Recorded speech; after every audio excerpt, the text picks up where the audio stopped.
la télévision Isanganiro. Bienvenue, chers téléspectateurs, à ce journal. Donc, voici les principaux titres. Les policiers gardes du corps des civils qui sont utilisés comme sentinelles doivent regagner les casernes pour vaquer à leur activité. Cela a été dit par le ministre de l'Intérieur et de la Sécurité publique ce mercredi. Une solution pour éviter les délits perpétrés ces derniers, selon lui. Vous aurez les détails au cours de ce journal. Nous allons également vous parler de ce problème que rencontrent les habitants de la zone Kanyosha pour se déplacer. Ils indiquent que cela est devenu un véritable casse-tête pour eux depuis le début de la pénurie de carburant. Ils demandent aux autorités de tout faire pour résoudre ce problème. Les détails, c'est tout de suite.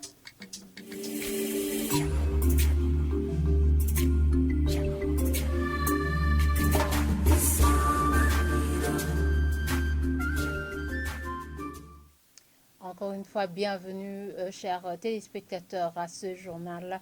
Des policiers gardent du corps des civils qui sont parfois utilisés comme sentinelles dans les parcelles des gens doivent être rappelés dans les casernes pour exercer leur profession propre. Annonce faite ce mercredi par le ministre de l'Intérieur et de la Sécurité publique lors d'une réunion avec les officiels de police récemment nommés par décret présidentiel. Il précise que ce travail va permettre de limiter les dégâts perpétrés par ces policiers en uniforme. Il y a l'exemple du vol des 200 millions de francs bons commis ce mercredi en mairie de Bujumbura par des hommes vêtus en tenue policière. Suivez-le. Hariho ubugizi bwa nabi bwabaye buba bukozwe n'abantu bambaye umwambaro w'igipolisi.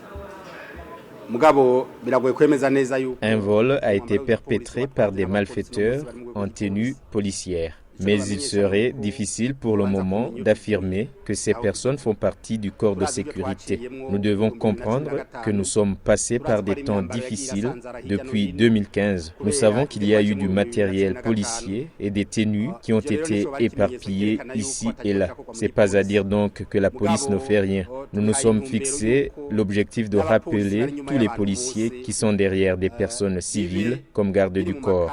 C'est dans le but d'avoir un œil sur tout le matériel de la police au niveau des casernes policières. Si au cas contraire, des policiers restent parmi des civils, c'est difficile, il serait difficile de faire un contrôle.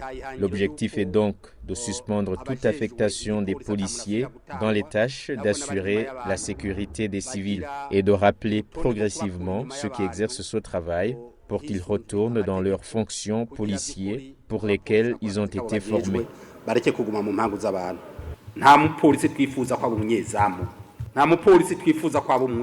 Nous ne voulons plus voir des policiers sentinelles, des policiers gardiens de vaches. Un policier qui a été formé sur les frais du pays doit être au service de la nation et non au service des individus. Ces policiers font parfois le travail de sentinelle, alors que ce travail pourrait bénéficier à d'autres citoyens, surtout que nous faisons face au problème de chômage. Cela permettra de libérer des emplois pour les chômeurs. Signature d'un don de plus de 42 millions de dollars américains entre le Burundi et le Fonds international de développement agricole FIDA, ainsi qu'un prêt concessionnel de plus de 10 millions de dollars ce mercredi. Ce don constitue un financement du programme de développement de l'entrepreneuriat rural PRODER. De Mission Ndihokuvuga et au ministre burundais des Finances appelle d'autres intervenants dans ce secteur à mobiliser plus de ressources pour appuyer les efforts du gouvernement. Je vous propose de le suivre. Cette convention qui vient d'être signée entre le gouvernement du Burundi et l'OFIDA est composée d'un don de 42 950 000 dollars américains et d'un prêt concessionnel de 10 700 000 dollars américains, soit un total de 53 700 000 dollars américains. En effet, à travers l'axe d'intervention numéro 1 de son plan national de développement 2018-2027, le Burundi accentue ses efforts dans le développement de l'agriculture, de l'élevage et de la sécurité alimentaire. À ce titre, le secteur agricole est désormais la principale priorité de son Excellence le Président de la République du Burundi. Le projet visé par le présent financement a pour but de contribuer à la réduction de la pauvreté, à l'amélioration de la nutrition et de la sécurité alimentaire des communautés rurales. L'objectif de développement poursuivi consiste à promouvoir de manière équitable et inclusive l'entrepreneuriat des jeunes ainsi qu'un environnement propice au développement des entreprises agro-pastorales et au renforcement de la résilience des populations rurales les plus vulnérables. Malgré les différentes interventions du FIDA, les défis ne manquent pas au regard des besoins des secteurs de l'agriculture, de la sécurité alimentaire et de l'entrepreneuriat des jeunes. C'est pourquoi nous interpellons les différents intervenants dans ces secteurs à mobiliser plus de ressources pour appuyer les efforts du gouvernement à soutenir pleinement la résilience des chaînes de valeur et les approches de réduction de la pauvreté. En plus des 10 provinces où le FIDA intervient déjà, notamment à travers le PIPARV B et le PAIFAR B, le PRODER interviendra également dans 2 autres provinces, Makamba et Bururi, afin de continuer la capitalisation sur l'approche programme du FIDA au Burundi, ce qui permettra de toucher au total 85 000 ménages. Continuons ce journal par cette page du transport. Le transport en commun est devenu un véritable problème dans la ville de Bujumbura. Les citadins rencontrés aux différents arrêts de bus de la zone Kanyosha indiquent qu'ils peuvent passer plus d'1 heure en attendant le bus. Ces derniers demandent aux autorités de tout faire pour réduire l'impact de la pénurie du carburant. Reportage de Nicole Ninatri.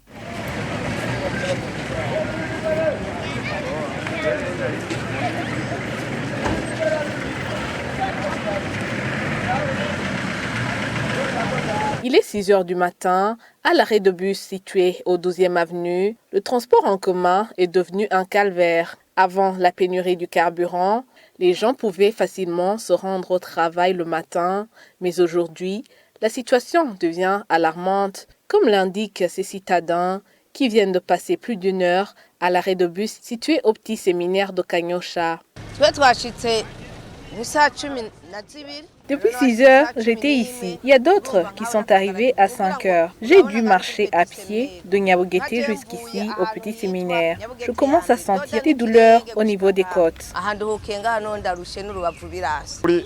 La galère dans laquelle nous sommes actuellement est juste indescriptible.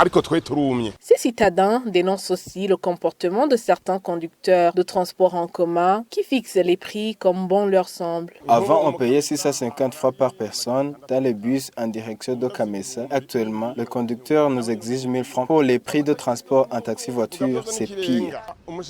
Le ministre en charge de la sécurité publique a un jour parlé d'un nouveau système de tarification réglementée des taxis. On en a besoin d'urgence.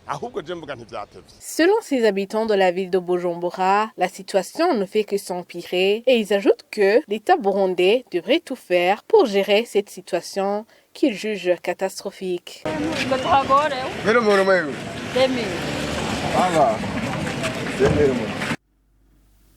Le ministre de la fonction publique Dr Tade Ndikumana a reçu en audience ce mardi le chef de coopération à la délégation de l'Union européenne au Burundi, Antonio Capone. Parmi les échanges figurés, le projet de digitalisation de la fonction publique burundaise, lequel a reçu une issue favorable. Suivez à ce propos Antonio Capone. Et pour nous, c'est important de les rencontrer aujourd'hui pour discuter d'un sujet que nous considérons de la plus grande importance pour les Burundis et pour les Burundais, c'est-à-dire comment optimiser les ressources dont les Burundis disposent, les ressources humaines, les ressources financières, comment accompagner la volonté politique au plus haut niveau, de moderniser la fonction publique pour la rendre plus performante, mais aussi, je dirais, pour motiver davantage les membres de la fonction publique. Donc, Monsieur le ministre a rappelé les chiffres qui donnent une idée de l'importance du sujet. Donc 70% du budget de l'État, ce sont les salaires des fonctionnaires. Et nous, en tant qu'Union européenne, nous souhaitons mettre l'accent dans les années à venir sur la gouvernance économique Parce que nous sommes convaincus qu'il y a un énorme potentiel au Burundi qui demeure largement inexploité. Donc le sujet pour nous est de la plus grande importance et nous allons faire de notre mieux pour accompagner les projets et la vision dont M. le ministre nous a exposé les principales caractéristiques. Nous avons discuté de plusieurs sujets spécifiques, donc la digitalisation de la fonction publique, la décentralisation du traitement administratif pour éviter des déplacements inutiles et des fonctionnaires publics. Nous avons parlé de la collaboration possible avec les grandes écoles du Burundi, qui revêtent un rôle très important. Et d'ailleurs, l'opportunité d'établir des jumelages, des partenariats avec des établissements de l'Union européenne, c'est une possibilité qui nous permettrait davantage d'intervenir sur certains sujets. Et nous avons évoqué aussi d'autres sujets liés au secteur privé, qui est un interlocuteur de taille pour nous. Nous avons déjà des instruments en cours, comme la fenêtre d'investissement Electrify, qui est dédiée au secteur privé dans le domaine des énergies renouvelables. Nous envisageons dans le futur la possibilité d'initiatives similaires dans le secteur de l'agrobusiness, qui est un secteur très important pour le Burundi. Vous saurez également que le ministre Tadeni Kumana a également reçu en audience l'ambassadeur de la République du Zimbabwe au Burundi, professeur Manyaruke Charity. Leur échange ont porté sur la coopération des deux pays dans le domaine de la fonction publique, du travail, de l'emploi, ont indiqué les deux personnalités. Et voilà, c'est ici que nous clôturons ce journal. Merci de nous avoir suivis et très bonne suite de programme sur la télévision Isanganiro.